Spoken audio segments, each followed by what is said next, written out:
Hi everyone, it's Roslyn, your codependency recovery coach and relationship specialist.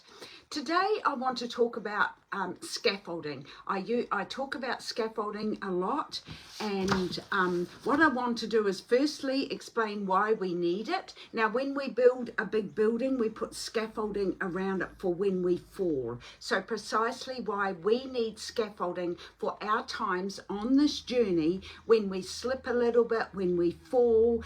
And what I want to point out here is we want safe scaffolding, people that we can trust. So what I'm going to do also, I think Brene Brown has got a wonderful formula for, it's called Braving. It's in page 129 of my book. So these are some of the things that you'll look for in the people that what I want you to do is think about, say, let's get 3 to 5 people, 5 if you can, 3's okay, 2's even okay. People. Now, these people might not be the same people for the same situations you're in. And also these people have changed. In my life, the people have changed. As I've evolved, the people have changed. The level of scaffolding I need and the level of honesty I've got to myself is the level of honesty that I want and command, not demand, command from my scaffolding. And I'm scaffolding for obviously my clients and also for other people as well. It's a person you can ring. You don't need to tell them the whole story about what's going on. You can just say, I need to cry. I don't know what to do. And they don't go in and want to get into the whole drama. They meet you where you're at. They kind of sit in the mud with you and just are there for you 100%. It's very important that these people don't start talking about themselves. And it's a wonderful skill to learn, to be the scaffolding for someone else, that we don't go in and when they talk about something people go off. I've had this and I would have done it myself. People go, oh, I did that, or my child did that. We must, when we're being asked to be scaffolding or someone's needing support and presence and space and someone to sit in the mud with them, we must take everything out of our mind and be totally there. Even if that means at the beginning you say, I can give you 5 minutes. So it's better to do that and be totally there. So this is Brene 129 in this book. This book is packed with good ideas, practical ideas that we need on a daily basis. Remember, recovery is it's a journey. And I'll be talking more about that, about being in the process on some videos after this one. So Brene suggests when you're picking people for you, that for boundaries, you respect my boundaries, and when you are not clear, you say what's okay or not what's okay. You are willing to say no. This is about setting up boundaries, but what I want is for these people, I want you to kind of a formula for setting up your scaffolding. Reliability.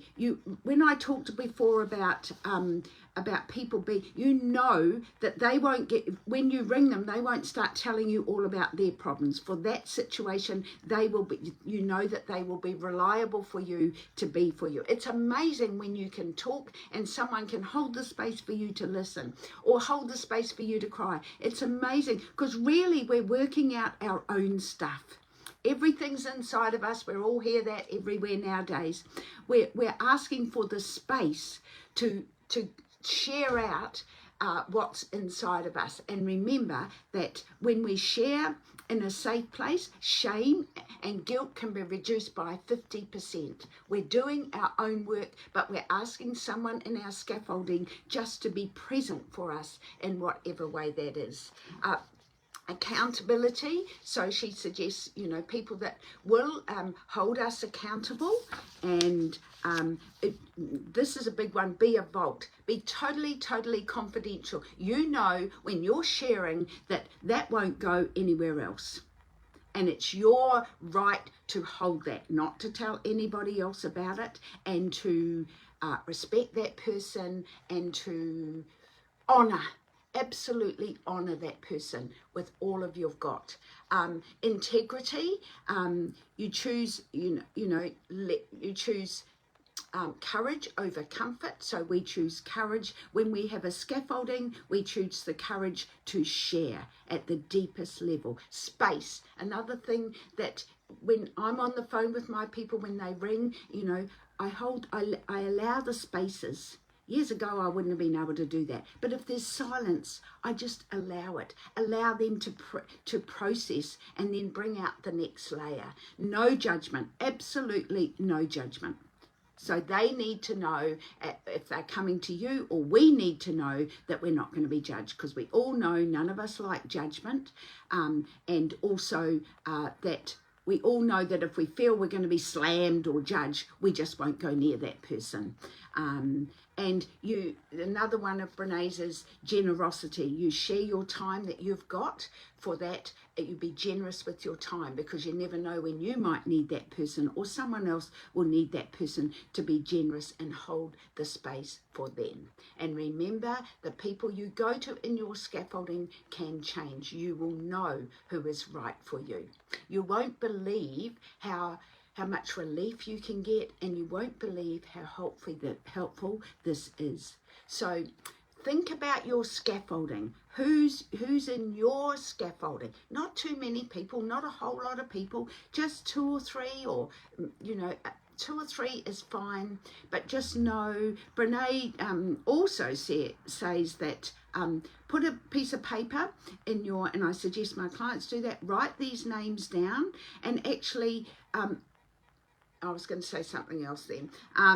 Write the names down, because sometimes when we're punched in the gut or triggered or something, we can't even think. So get your piece of paper out. You might be out at a shopping centre. You might be somewhere where you're just not in your normal environment. So get your piece of paper out and think, now which person on this list would be best for this situation? And also, not everybody's available all the time. So you might ring one person and they're not available, so you'll go to your next person. So I hope that helps today. Scaffolding is so important. I talk about it in the book. We can't get through without it. Remember, I've said addiction, codependency, relationship, so needs to be done on our own, but cannot be done on our own. And remember, give me a message, or get in touch with me if you'd like to have a 20-minute chat about where you're at, and I might be able to give you a couple of insights just to shift you. Or the number one thing I tell people when I'm chatting just for a discovery is, you're not alone. That's the first thing. They feel so isolated and they think it's only them, sorry. And that's the main thing I share is, you are not alone. And there is another way to live. I can promise you that. Thanks for listening, and see you next time.